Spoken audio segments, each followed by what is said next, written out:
কল্পনা করুন, দুপুরের রোদে ঝলমলে আকাশ, কিন্তু হঠাৎ করেই অন্ধকার হয়ে গেল।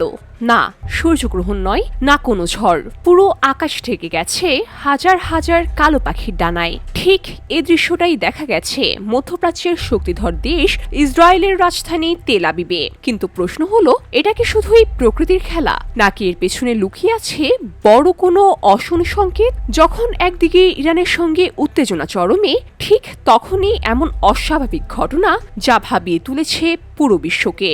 বসুন্ধরা, উত্তরা, বনশ্রী, কুড়িল ও বাড্ডা সহ রাজধানীর বিভিন্ন স্থানে অভিজাত ও অত্যাধুনিক মানের ফ্ল্যাট কেনার এক নির্ভরযোগ্য প্রতিষ্ঠান প্লেজেন্ট প্রপার্টিজ লিমিটেড। নিজেদেরকে শক্তিশালী ও অপ্রতিরোধ্য বলে সবসময়ই দাবি করে এসেছে মধ্যপ্রাচ্যের দেশ ইসরায়েল। কিন্তু সময় যেন বদলে যাচ্ছে।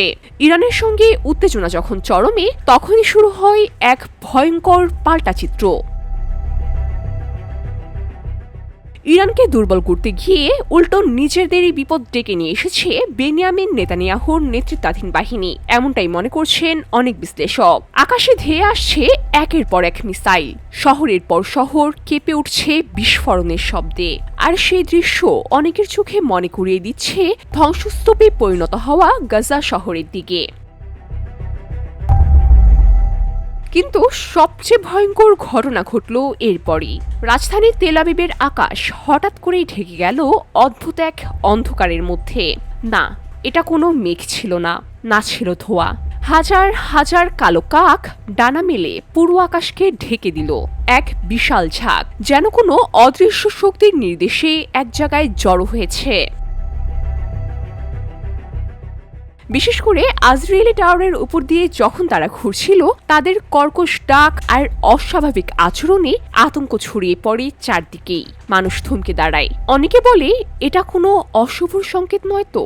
মুহূর্তের মধ্যেই সে দৃশ্য ছড়িয়ে পড়ে সামাজিক যোগাযোগ মাধ্যমে, ভিডিও ভাইরাল। কেউ বলছে এটা আসন্ন বড় বিপদের ইঙ্গিত, কেউ বা বলছে এটা নিছক প্রাকৃতিক ঘটনা নয়। ধর্মীয় তাত্ত্বিকরাও খুঁজতে শুরু করেছেন এর ব্যাখ্যা। প্রাচীন গ্রন্থে উল্লেখ আছে, বড় কোনো বিপর্যয় বা যুদ্ধের আগে নাকি এভাবেই আকাশে পাখির অস্বাভাবিক সমাবেশ লক্ষ্য করা যায়। তাহলে কি এটা কেবলই কাকের ঝাঁক, নাকি আসন্ন কোনো ভয়ঙ্কর ঘটনার পূর্বাভাস? উত্তরটা এখনো অজানা।